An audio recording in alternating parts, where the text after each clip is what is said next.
Hey, everybody. Today on Cohesion, we're joined by Josh Bersin, founder and CEO of the Josh Bersin Company. He's an analyst, author, educator, thought leader focusing on the global talent market and the challenges and trends impacting businesses and workforces around the world. Welcome to the show, Josh. Thank you, Shawn. Great to be here.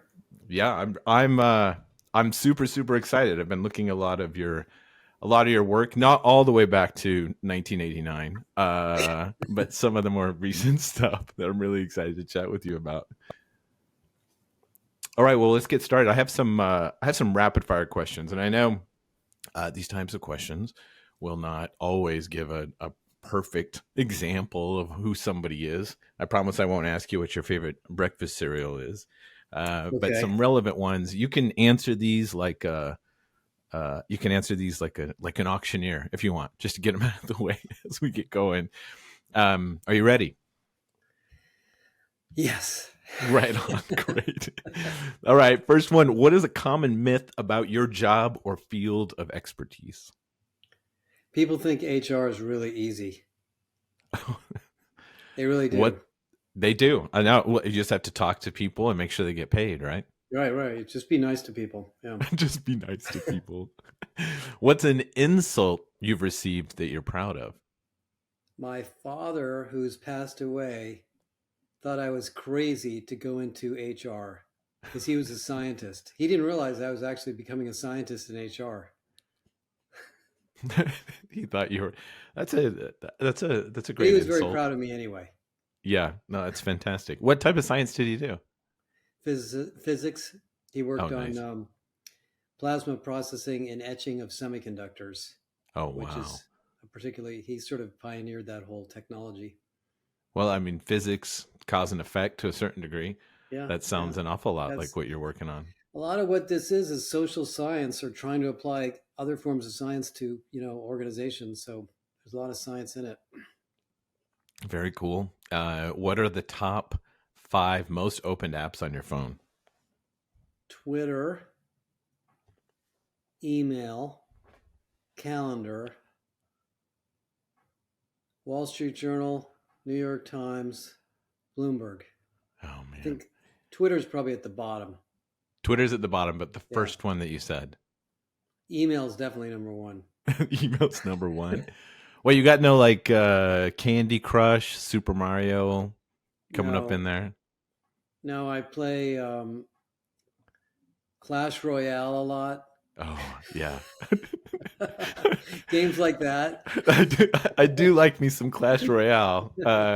We'll have to exchange usernames. You'll destroy me for sure, but it is a fun game.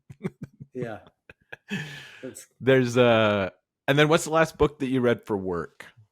um I'm reading Reed Hastings' book about Netflix. It's a couple of years old. It's great. I forget the name of it. I don't remember. It's got a red cover, but it's really interesting. Netflix is still a very pioneering company in management and culture. Well, you just talked recently about Netflix, about the sort of dynamic. I did, and I'm doing more research on them. I think they are developing and inventing things that just about every other company need to take to learn how to do. You know, Yeah, I remember that. I remember that cover. It looks like the logo of Netflix, right? The red yeah. cover. Yeah, that's on there. Well, uh, listen, I'm gonna pander. Well, I guess it's not really pandering if I'm not asking for money or trying to win favor. But I'm gonna pander for a moment. So I've been in this world, HR communications, employee experience, for a long time, like 20 years, and looking over the stuff that you've been working on and the things that you've done. I maybe you're not the Taylor Swift of employee experience and employee engagement, because you've been doing it a lot longer than she has. Maybe the Bruce Springsteen. You just got this great long history of work. Albums, if you will, or sort of art or craft that you've been working on for a long time. And if I were to meet Bruce Springsteen, I guess I would ask him, like, besides where does he get those fantastic vests that he wears? Like, what's his latest album? What inspired him to work on it? And why does he keep going? I mean, he could just retire and live Yeah. in Costa Rica. So for you, like, tell us a little bit about your latest album. So this is be the Josh Bersin company. Tell us a little bit about that and what you do.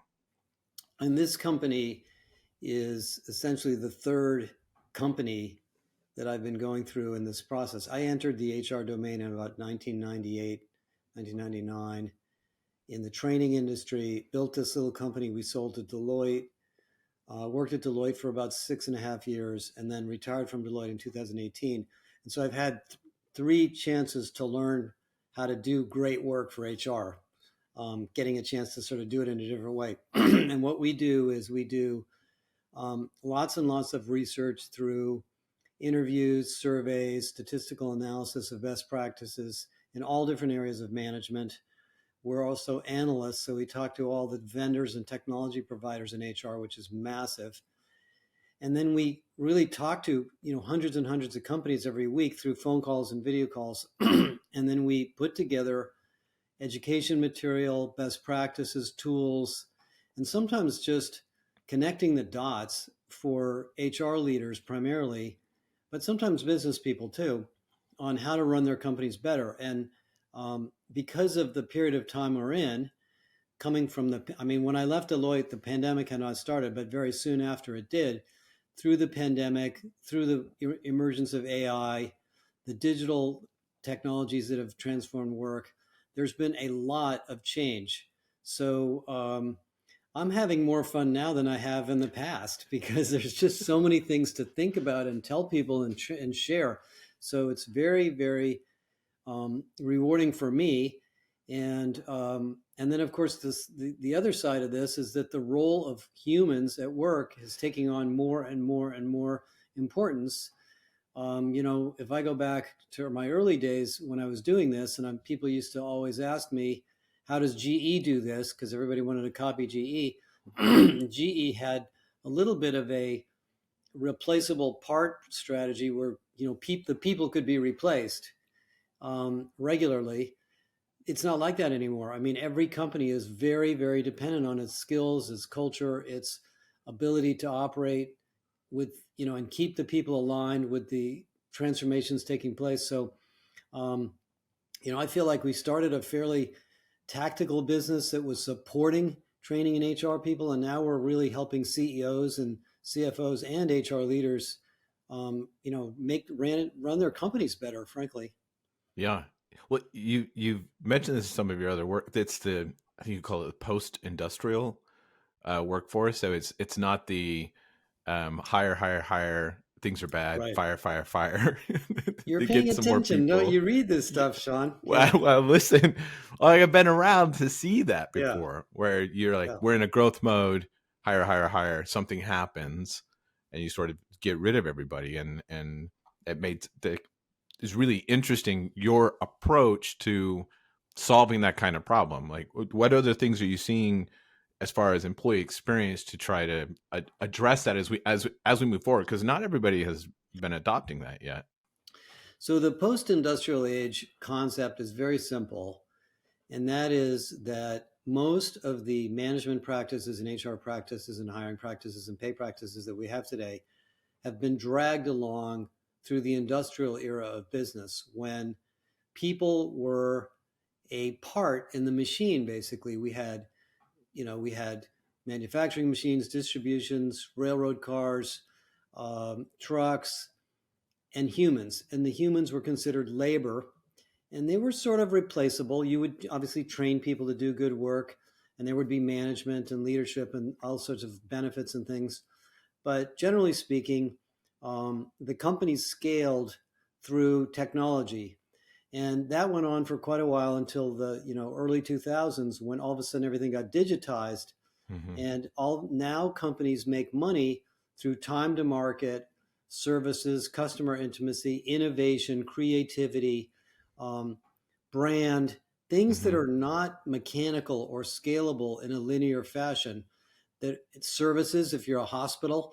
And so almost every high value asset a company has to do with people.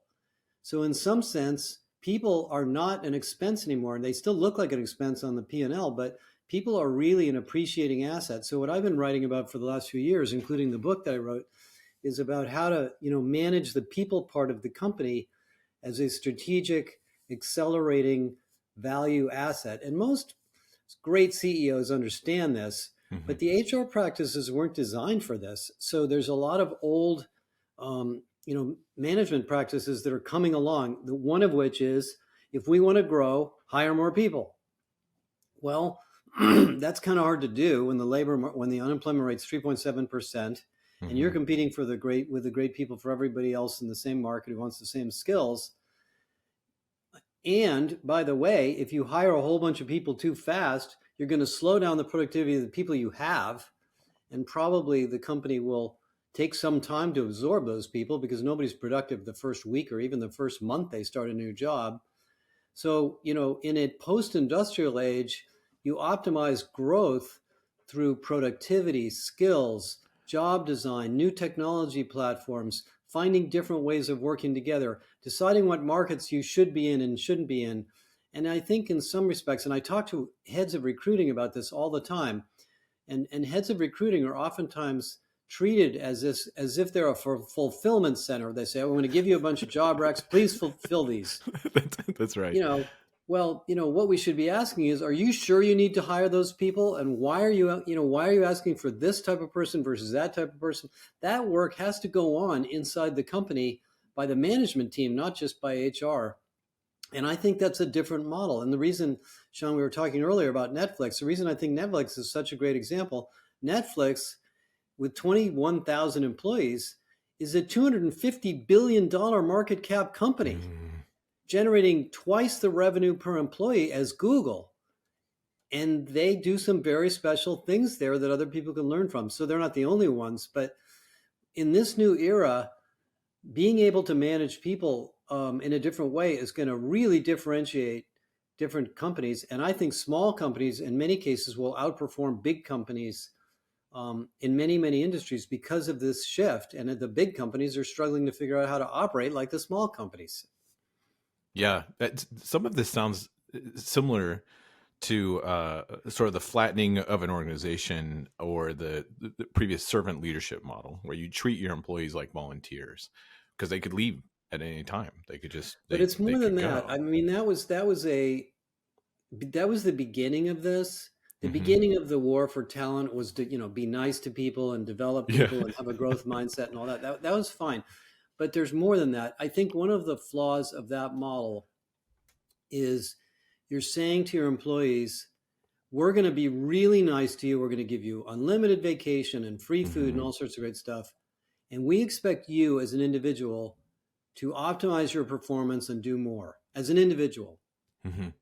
And so there was this really, to me, epic survey by Microsoft last year, or the year before, I think it was last year, where they found that 87% of employees believe they're operating at peak productivity, but only 17 of executives also believe that. Wow. Because the key to growing a company is not each individual doing more stuff, it's figuring out how to organize ourselves so that we can work together in new ways and use new platforms or do things differently based on what's Hmm. happening in the market. So it's not, so that's sort of where employee experience is going, is it's going to focus on productivity as a group, not productivity as an individual. Because, I mean, give you an example. So Starbucks has had all these issues with labor unions, and um, Hmm. you know um, Howard Schultz got hauled out in front of Congress and all. I mean, they give great benefits. I mean, they have really a great employee experience, but it Hmm. is hard to work in a Starbucks store. According to the research I read, there are 170,000 permutations of coffee in a Starbucks store, and the Starbucks employees are tracked by the number of customers they serve per minute or per hour. Wow. So so it's really a difficult job. Giving them more money and more benefits isn't going to fix that. That's an employee experience problem, and and I think that's part of this new era, and that's why employees are what we have this new theme. We call it employee activation, where employees are saying, hey, look, you guys, you don't understand what's going on. We know what's going on around here, and we're going to tell you what needs to happen instead of waiting for you to figure out what our problems are. I mean, that's the problem at Boeing. That's why Boeing is threatened, frankly, for survival in some respects. The employees were speaking up about the quality problems at Boeing, and the management wasn't hearing it. So, these are all themes of operating in a post-industrial economy. Yeah. Do you think the main thing that employees want at this, I guess a few things, but what you suggest with employee activation is that they want to have a voice in their future, the company's future. Is that it? Yeah, they want to have, I mean, employees they want a career, they want to be paid fairly. Mm-hmm. They want a job that is achievable and meaningful for them. They want to work for a company that's a well-meaning company. Mm-hmm. Um, and when something is broken or doesn't work, or it's bureaucratic, or wasting their time, or they don't get along with some manager, or there's something that's unsafe, they want to raise the issue, and they would like somebody to address it. And I think 99% of employees do this because they want the company to be better. Mm-hmm. Because as I've talked about before, I mean, employees are in some sense, the most vested stakeholders in the company. And customers can always buy products from somebody else. Employees are stuck there. So when employees speak up, they have very, very important things to say, and they don't say it in a survey. You can't just survey them. They can't tell you exactly what's on their mind in the survey. So this idea of activating employees is a big idea. Mm-hmm. It used to be called management by walking around years ago by HP. I mean, well, you can't walk around when everybody's virtual, but Yeah. Yeah. it's got to happen, and I think strong companies are very good at it, and they just are sort of wired that way. Yeah.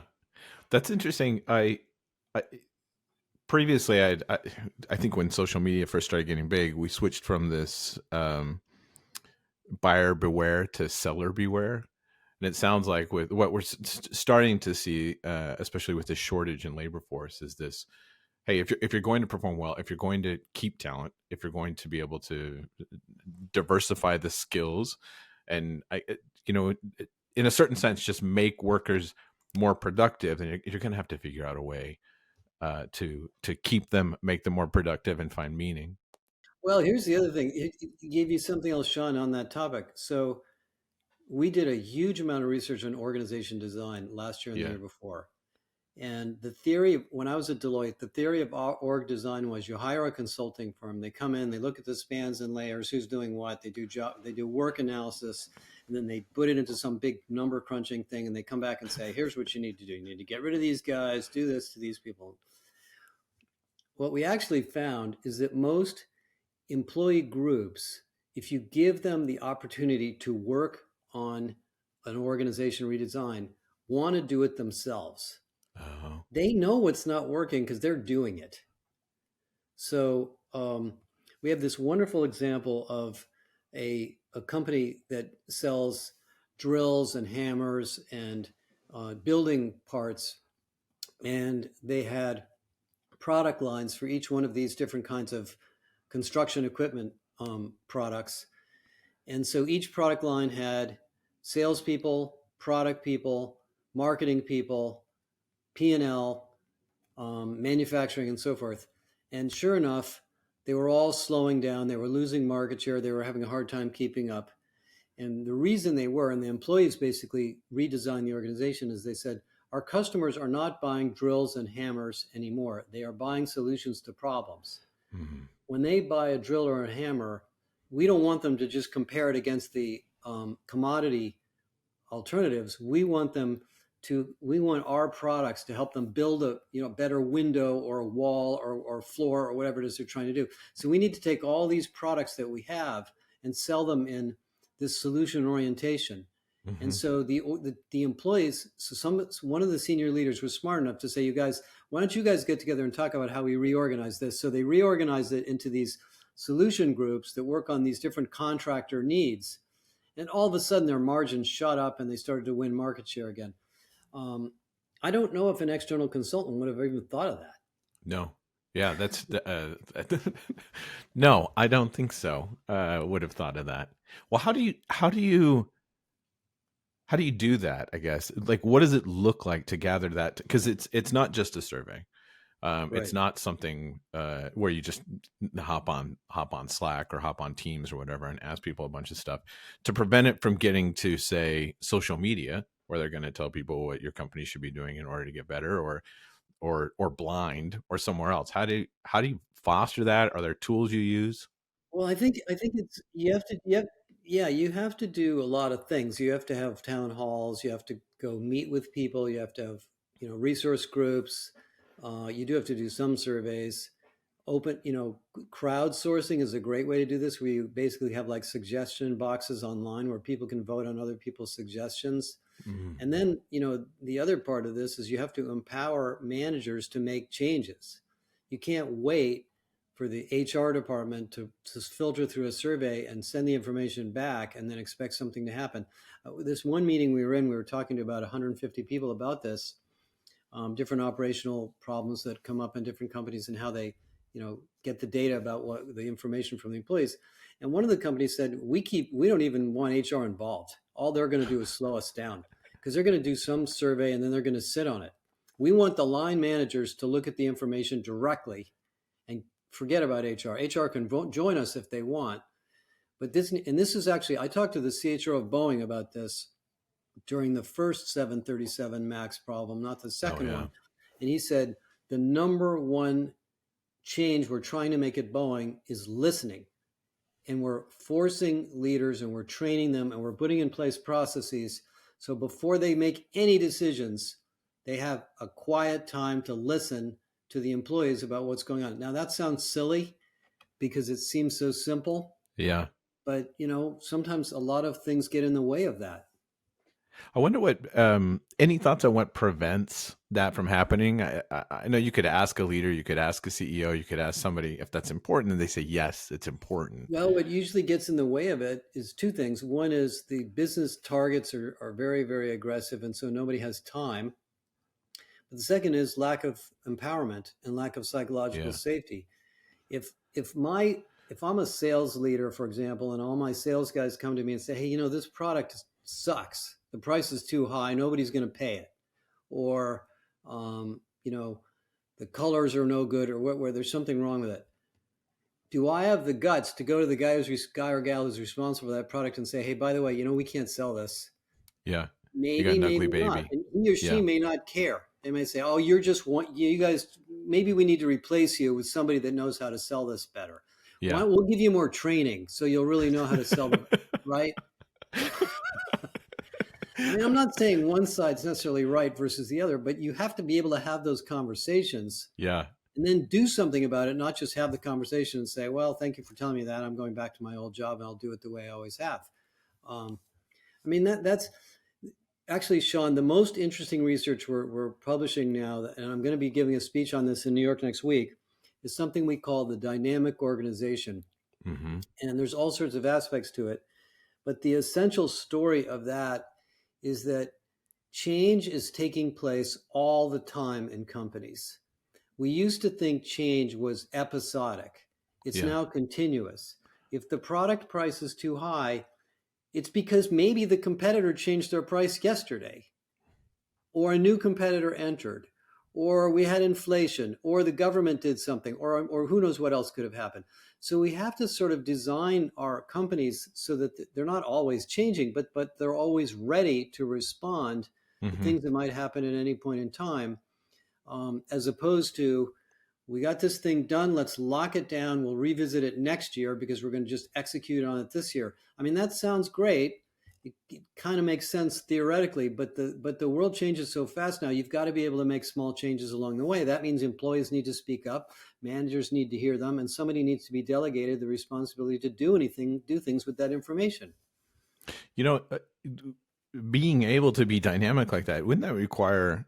Oh, that affects so much because even hiring at this point. So Yep. you knew you could hire before, and you say, I just need somebody that's able to do I don't know this dates Ruby on Rails or needs to be able to just Yeah. that. That's all they got to do.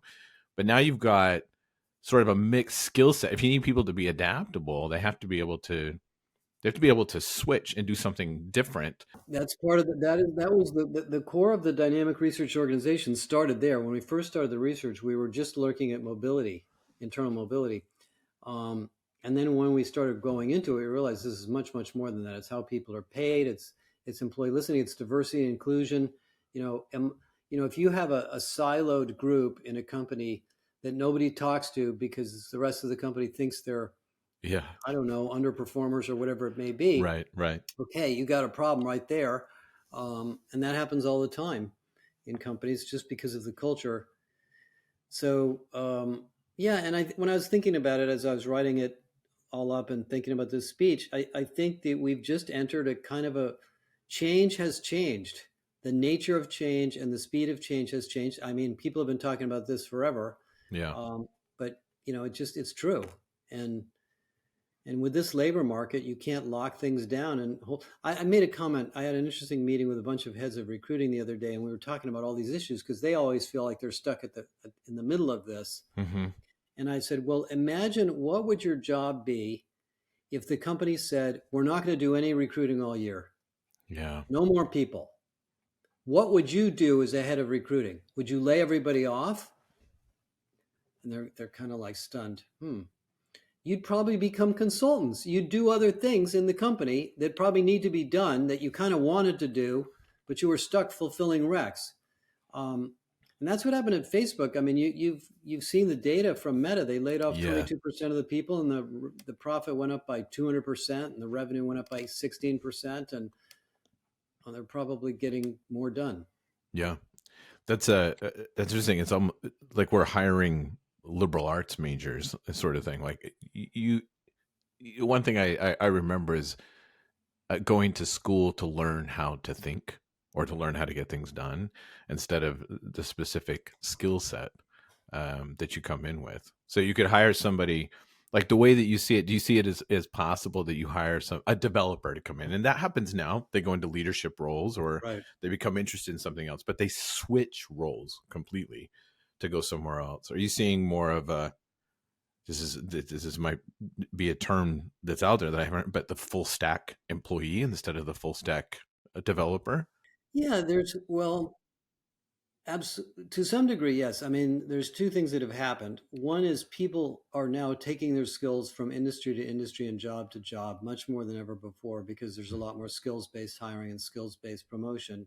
Mm-hmm. Um, so, I mean, I think the data was that last year, 45 to 50% of the people who changed jobs changed industries. Yeah. So they don't feel locked into a job function or a functional hierarchy like they did before. So if you're really good with numbers, you could be a financial analyst, you could be a sales analyst, you could work in IT, you could become a data scientist, you could learn how to become an AI engineer, you could do statistical work and research. There's a lot of things you can do with that skill. So there's this much more option to take whatever skill you have and move it in different places. As far as full stack, I agree. I think my career and many of the people I've met that are very senior, the reason they've been successful, at the later parts of their careers is because they did a lot of different things during their career. They didn't just do one thing the entire time. And so companies are, creating leadership models where they're really encouraging people, in some sense, forcing them and saying, look, if you want to be a specialized engineer, that's great. But if we don't need that specialty anymore, you're going to be in trouble. And there's Mm-hmm. all these other things we also need. So we would encourage you to move around and understand these other domains. It'll give you more perspective on the work you're doing, and it'll give you more value to us to help us on different kinds of projects besides the one thing you know how to do.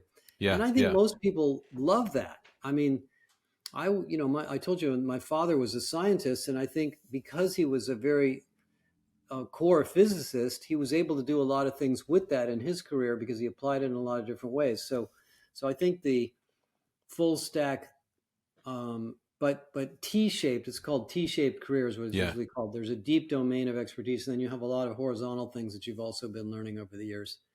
I think that's the way to basically have a great career. Well, you'd stay. I mean, likely to stay with a company as you hear about things like generative AI. So if you're a developer, if you're a writer, if you're a designer, you're a marketer, you hear about those things and start to freak out a little bit, even if you're not having the conversation with your boss, with your leadership, with the executive team. But knowing that you're at a company that is more like I'm hiring you for the talent, the way you think, your skills that you have, The and then way you think is converting everything. those. I mean, it is really that's one of the reasons that the engineers tend to do pretty well in business is because they're taught to be problem solvers. Are you able to deal with a complex, uncertain situation? Can you understand data? Can you put together the signals from multiple sources? Yeah. Those are every meeting you go to. I mean, this happens to me all day. You see people, you see it in their faces. They're trying to figure out what to do, Yeah. and then somebody says, "Aha! What if we did this?" And everybody goes, "How'd you think of that? That's a really good idea." Yeah. Yeah. No, that happens when yeah, I used to run into that writing content, like SEO content, and I always wanted to be clever. I always wanted to come up with some hilarious thing and try to sound like a Kurt Vonnegut.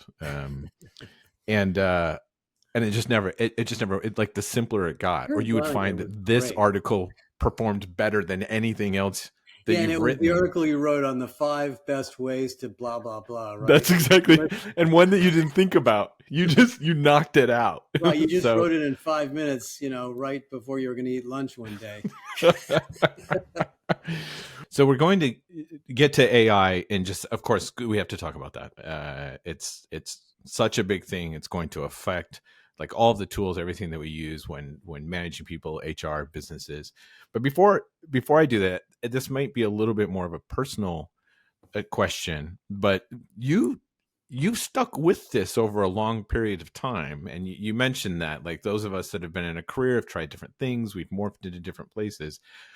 I'm just curious why you've stuck with it all this time. You're at a point now you could go be a gentleman farmer in Costa Rica. I've heard roosters on your podcast recordings I know. when you get out there.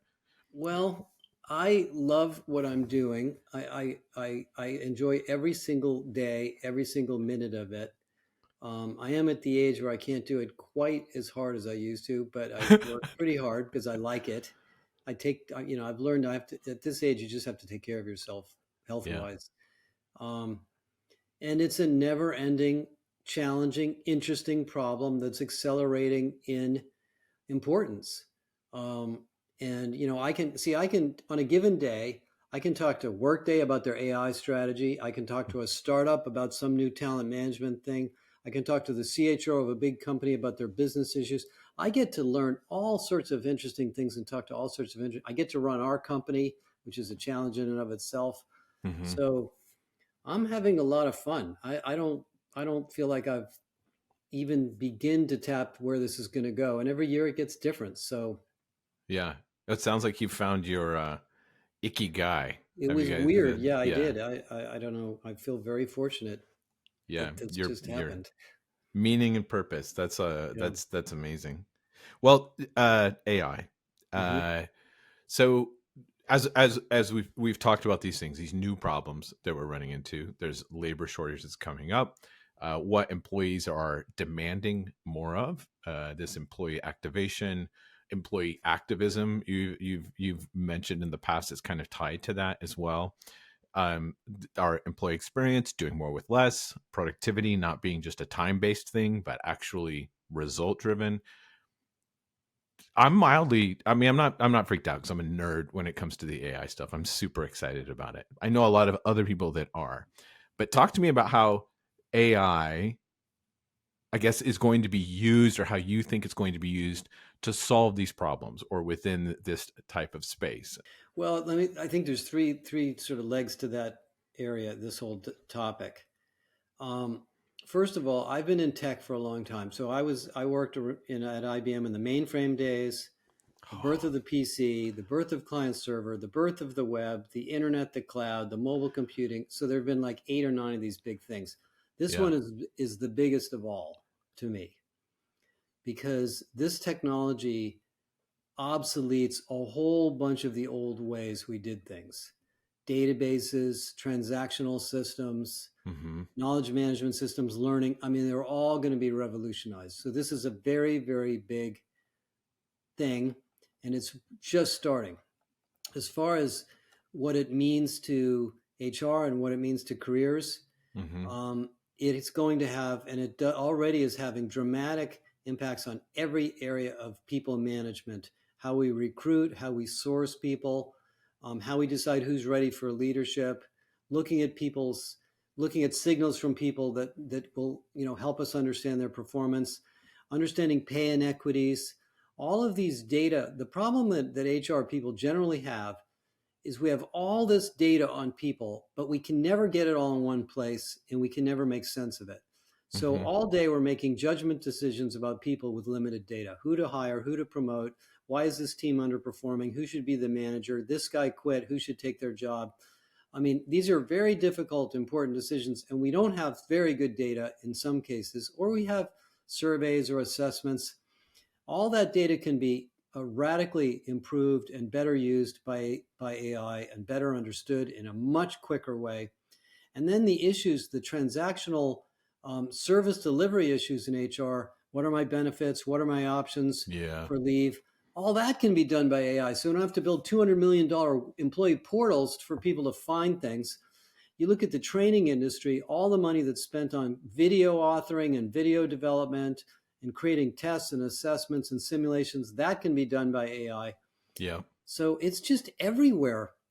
As far as what it means to individuals, though, the third side of this is um, it's a little bit scary, but actually it shouldn't be.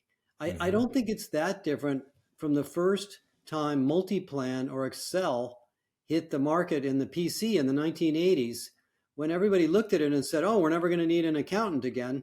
Well, it didn't automate what humans do. It just automated the routine part of what humans do. And this is going to be Yeah. the same way. It feels like it's automating human work, but we're going to realize there's a whole bunch of human creativity and thinking that goes on that requires the AI to be successful. So, like in my case, so we created this AI product called Galileo, Hmm. and I forced our company to do it. Nobody wanted to do it, and I forced everybody to get into it.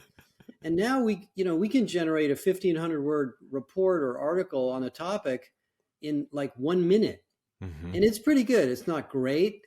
I mean, it's not perfect, but now the analysts can, we can take a video recording of a client conversation or a vendor. We can put it Hmm. into Galileo. We can immediately write an outline of what they talked about. I mean, we can write an article about it. Now we don't do it that way yet because we don't think that it's going to be quite the quite level of quality. But the speed at which we can do work is radically accelerating now. So that's just our example. I think there's writing an RFP, evaluating an Yeah. RFP, looking at survey data, evaluating survey data, looking at pay data, evaluating pay. I mean, there's just dozens and dozens of use cases here that are going to be really, really exciting for HR.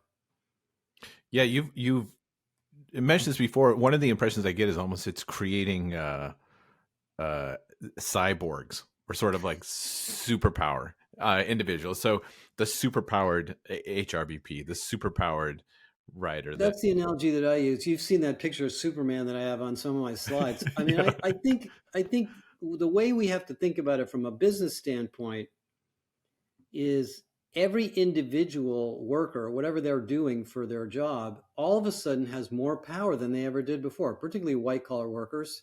Hmm. So once they learn how to use if we get good tools into companies and we teach people how to use them, they're going to be much more productive, and we're going to need that because we're not going to have as many people to hire anyway. So it gets back to this issue of employee experience and productivity, that AI is coming along at just the right time when companies are looking for ways to be more productive. Now, it's going to be a little rocky for a while. Some of the tools work well, some of them don't. You've got to play around with 5 different things to find out which one's going to be the right one, but that's going to shake out pretty fast. Yeah. Anything you're seeing. This is so hard because as soon as you start to talk about AI, like you just get together in a room, you get a couple of drinks into people, and they're like, "Oh, we could use this to measure employee sentiment. We've had a problem doing that all along." Right. Or recall whether or not employees know about these things and the things that are going on. and everything's kind of coming up. But do you see maybe one big trend that we're going to see related to AI in the coming year? Yeah, I was just talking to our engineering guys about this morning. The big trend is AI is not magic. Hmm. It's not going to do everything perfectly out of the box. So just like every other technology we've ever implemented, we're going to have to take care of it. We're going to have to make sure it has good data. We're going to have to train it. We're going to have to optimize it. I think the early days, the New York Times article, well, the first New York Times articles was that it was going to ruin our lives. And then after we got over that, everybody thinks it's just like spectacular that it can create a video. Well, yeah, except, it's not really the video you wanted and you can't edit it. So, Hmm. it's maybe not quite as nice as you want. I think the big thing is this is a high powered, highly capable technology that needs your help. You need to tune it. You need to have IT involved. You need to look at data management, data security.